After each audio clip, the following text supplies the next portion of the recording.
There is a particular kind of desperation that has no name in modern language. It is the feeling of standing at the mouth of a hollow in late November, looking up at a sky the color of old pewter, knowing that the last wagon trail out of the mountains is already too muddy to pass, that the nearest town is 30 miles away over ridges that will be buried in snow within days, and that everything your family needs to survive the next 4 months is either already inside your cabin, or it isn't. No hardware store, no telephone, no neighbor close enough to call out to. Just the mountain, the cold, and whatever knowledge lives in your hands. This was not a romantic circumstance. The men and women who made their lives in the deepest parts of the Appalachian Range, in the remote coves of eastern Tennessee, in the creek-bottom settlements of southwestern Virginia, in the laurel thickets of western North Carolina, did not survive by accident. They survived because they carried within them a living library of techniques and instincts built up across generations, tested against winters that killed the unprepared. What follows are 25 of those tricks. Not museum pieces, not folklore dressed up for a campfire story. These were real methods used by real people, in situations where no help was coming and every decision carried weight. The first thing to understand about Appalachian survival is that reading terrain was not a casual skill. It was a matter of knowing, before you left in the morning, whether you would make it home before dark. A hollow that looked passable in October could become a death trap in December because of the way cold settled in low ground and stayed there, and the way ice formed on creek crossings that looked solid until they weren't. Experienced woodsmen could determine approximate temperature by the behavior of the forest, which animals were moving, how bark contracted in the cold, how sound traveled through frozen air. This knowledge was accumulated through years of observation and could not be learned from any book, because no book had ever tried to write it down. Shelter construction was built on a principle modern builders rarely consider. It is not enough to keep cold out. You have to keep warmth in. Appalachian cabins built before the Civil War were engineered around this understanding through accumulated failure. The chinking between logs, typically clay, animal hair, and dry moss, was layered in a specific way that allowed for the natural expansion and contraction of logs through seasonal temperature changes without cracking open new drafts. Before the blight destroyed nearly 4 billion chestnut trees beginning in 1904, American chestnut was prized for its resistance to rot. These were decisions made by men who had watched other cabins fail and asked themselves why. Fire management was a discipline unto itself. The practice of banking a fire, covering live coals with ash to slow combustion and preserve heat through the sleeping hours, required a precise understanding of your particular fireplace, your wood supply, and the temperature you were managing against. Too little ash, and you'd burn through wood by 3 in the morning and wake to a cabin near freezing. Too much, and you'd smother the coals and face the dangerous task of restarting a fire with numb fingers. Hickory and oak were favored for overnight coals. Pine burned fast and hot, but left coals that faded quickly. This knowledge lived in the hands and the judgment, not on any page. Water was a problem in winter that people with indoor plumbing rarely consider. Mountain families learned to identify springs deep and fast enough that they would not freeze even in extended cold, and they protected these sources with genuine seriousness. They also understood the danger of ice on moving water. A creek that appears frozen solid may be running freely beneath, with only a thin shell on top. People who didn't know this walked out and went through. Those who did know it tested every crossing with a long pole, pressing down in multiple spots and listening. A hollow, resonant thud meant danger. A dull, solid sound meant the ice went deep. This test became essentially automatic, performed without conscious thought. Food preservation was the central occupation of warm months, and the root cellar was its primary infrastructure. By placing storage below the frost line, typically 3 to 4 feet down in most Appalachian locations, deeper at higher elevations, families created an environment that maintained a nearly constant temperature just above freezing. Not warm enough to encourage spoilage, not cold enough to freeze and destroy vegetables. But a root cellar was only as good as its construction. Cellars dug into a hillside needed to account for drainage, because groundwater could destroy a season's worth of stored food in a single heavy rain. The interior needed ventilation to prevent the buildup of gases from fermenting produce. A root cellar with poor airflow could accumulate enough carbon dioxide to render a person unconscious within minutes of entering. Families who built these structures knew their danger as well as their value. Rendered bear fat was prized above all other animal fats in the mountain survival system. It had a higher melting point than most other fats, making it more stable in fluctuating temperatures. It was used as a wood preservative on tool handles and leather goods. It was applied to exposed skin as a barrier against windburn and frostbite, a principle identical to the mechanism of modern cold weather skin products. In extreme cold, oil-based lubricants became too thick for firearm mechanisms to function reliably. Bear fat did not. A family that entered winter with a full crock of rendered bear fat had resources that touched nearly every aspect of their survival. The preservation of meat through salt had genuine political consequences in the region. During the Civil War, salt works near Saltville in southwestern Virginia were considered militarily significant targets precisely because mountain communities depended on salt, not merely for curing meat, but for preserving hides and maintaining the general functioning of a household. The salting of a whole hog, typically slaughtered in late November or December when temperatures were cold enough to prevent spoilage, required proportions not measured but felt. Experienced curers pressed salt into flesh with their hands and knew by touch whether the application was sufficient. Too little, and the meat would spoil inside the cure. A disaster that might not reveal itself until the ham was cut open months later. Smoking meat required knowledge of which woods to use and why. Hickory was the most prized smoking wood, producing a dense smoke that deposited creosote compounds with genuine preservative properties. Sassafras added sweetness. Softwoods, pine, spruce, cedar, were avoided entirely because they produced resins during combustion that imparted bitter and sometimes toxic compounds to food. This was known from experience long before anyone could explain the chemistry, and it was passed from person to person as a practical caution rather than a scientific principle. Wild plant knowledge in Appalachia was a practical pharmacopoeia assembled across generations. Ramps, wild leeks that emerge in early spring along creek banks, were among the first fresh food sources after winter and provided vitamins that dried and preserved food could not supply. Poke salad, made from the young leaves of pokeweed, prepared with multiple changes of boiling water to neutralize toxins, was another spring staple, but only for those who knew precisely how to handle it. The berries and roots of pokeweed were toxic at any stage. Older leaves became increasingly dangerous as the season progressed. Getting this wrong had consequences, and people who knew which plants were safe were valued members of their communities in a way that modern society has no direct equivalent for. Chestnuts once formed the backbone of the mountain food system, and their loss changed Appalachia in ways still felt today. Before the blight, the American chestnut comprised an estimated 25% of the forest canopy in some areas, producing nuts in quantities modern people find difficult to imagine. A single mature tree could drop several thousand nuts in a season. Families collected them in enormous quantities, roasting them fresh, drying them for storage, grinding them into flour that extended corn supplies, and feeding them to hogs to produce a particular quality of fat and flavor in the meat. When the blight killed nearly 4 billion trees over roughly 30 years, one of the most ecologically catastrophic events in American natural history, the mountain food system lost something it had never been designed to function without.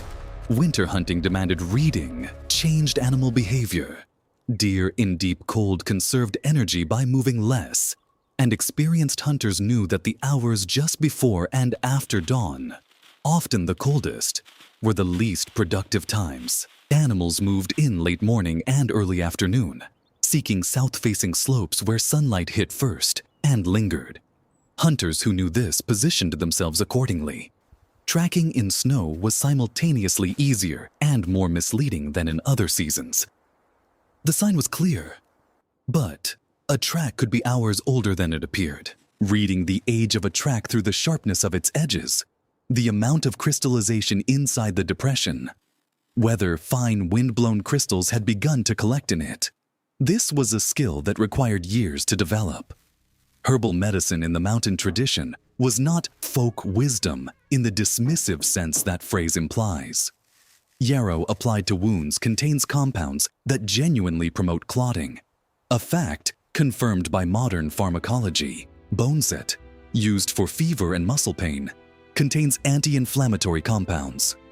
Willow bark, containing salicin, the precursor compound to aspirin, was used for pain and fever long before aspirin was synthesized commercially in 1899.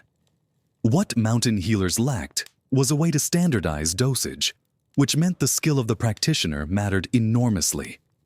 The best healers had spent years observing not just which plants worked, but how much, in what form, and under what circumstances. Navigation without a compass required a different conceptual framework than in flat country. The ridgelines themselves were the primary reference. Every major ridge ran in a knowable direction, and experienced woodsmen built an internal map based on ridge orientation and watershed direction. Water always finds its way to a larger body of water. A person who knows which creek runs to which river can orient themselves in fog simply by finding flowing water. Moss growth on north-facing tree trunks supplemented this, though experienced woodsmen relied on it less than mythology suggests. What they truly relied on was intimate familiarity with specific terrain, knowledge of particular landmarks and tree species combinations that told them exactly where they stood without any tool at all. Reading weather through natural observation was not superstition. The low flight of swallows, the disappearance of birdsong, the unusual agitation of livestock, these consistently corresponded with incoming weather and served as genuine planning tools.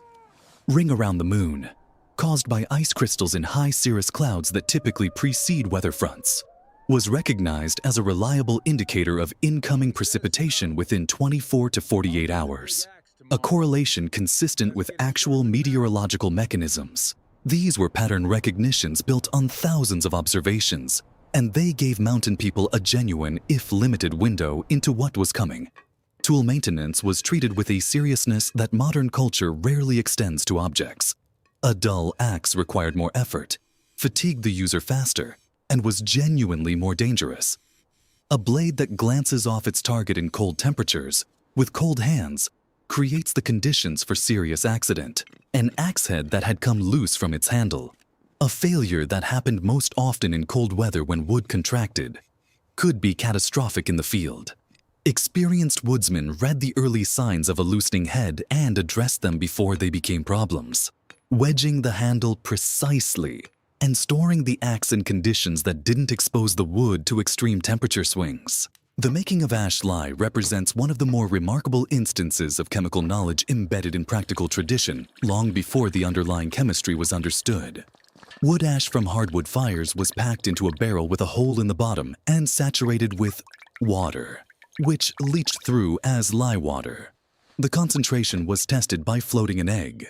If it floated with a surface area roughly the size of a coin showing above the surface, concentration was correct for soap making. Too weak and the soap wouldn't set. Too strong and it would be caustic enough to damage skin and fabric.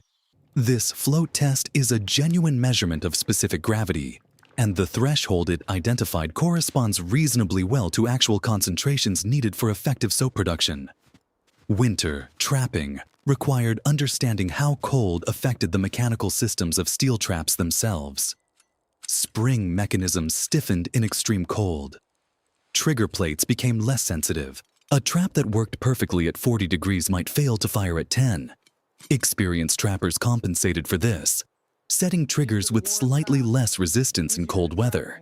They also understood that scent-based luring strategies effective in warmer months were far less effective in deep cold, and shifted to placing traps along known travel routes rather than relying on attractant scents, following the specific paths animals used when they were moving at all. The drying rack was among the most powerful and underappreciated survival tools in the tradition. Green beans dried on strings hung near the fireplace, called leather breeches, kept through winter when preserved vegetables were running low. Wild mushrooms, sliced thin and dried, stored easily and retained nutritional content through months of storage. Apple slices dried in fall provided sweetness through months when nothing grew. Getting dehydration right required genuine knowledge. Drying too slowly allowed mold to establish before moisture was fully removed. Drying too quickly in intense heat could cause the outer surface to harden and seal, while interior moisture remained, creating internal spoilage invisible until the food was eaten. Spring houses, small stone structures built over a natural spring, represent refrigeration engineering developed without formal knowledge of thermodynamics. Spring water emerges from the ground at a temperature reflecting the mean annual temperature of the region, typically in the low to mid-50s Fahrenheit across most of Appalachia. Milk, butter, and dairy stored in crocks, set directly in the flowing water, kept at spring temperature indefinitely, far beyond what was possible inside a cabin. The constant humidity from the flowing water prevented desiccation. The darkness prevented light-induced spoilage. These were not separately reasoned engineering features. They emerged from building a small structure over a spring and observing that things stored inside kept longer. Foot care in winter was emphasized above almost every other personal concern, and for good reason.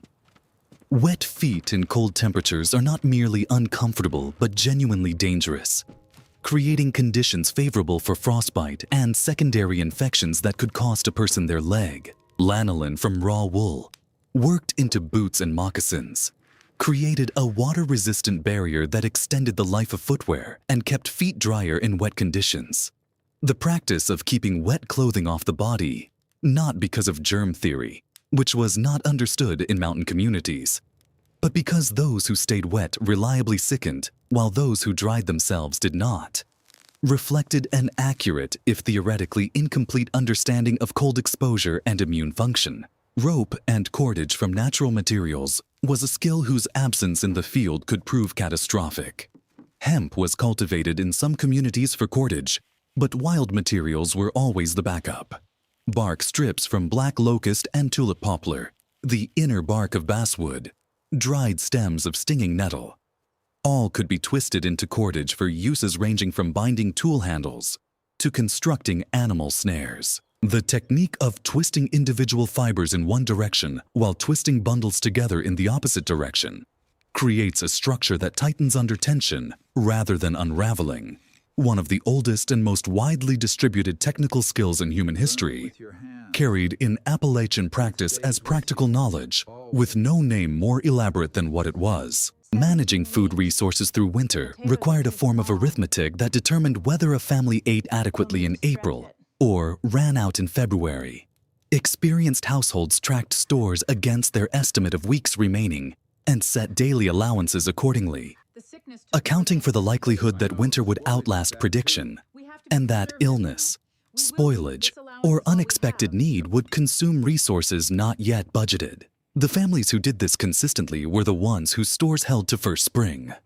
The others learned through the bitter experience mountain people called the starving time.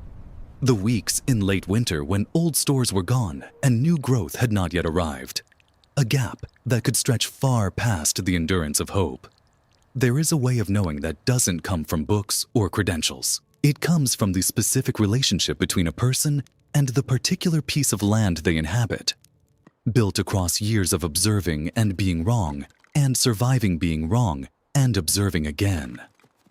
The men and women who carried these 25 tricks were not preparing for collapse or practicing against hypothetical scenarios. They were simply living in the only way that the circumstances they were born into allowed. They heated their cabins because they were cold. They preserved their food because they were hungry. They read the sky because it was one of the few books available to them, and it was one that never lied. What has been lost is not merely technique. Technique can be relearned from written records, from the handful of practitioners who still carry these methods in their hands and memory. What cannot be recovered is the particular texture of judgment that developed only when these skills were not optional, when the consequence of getting them wrong was not inconvenience, but something far more final.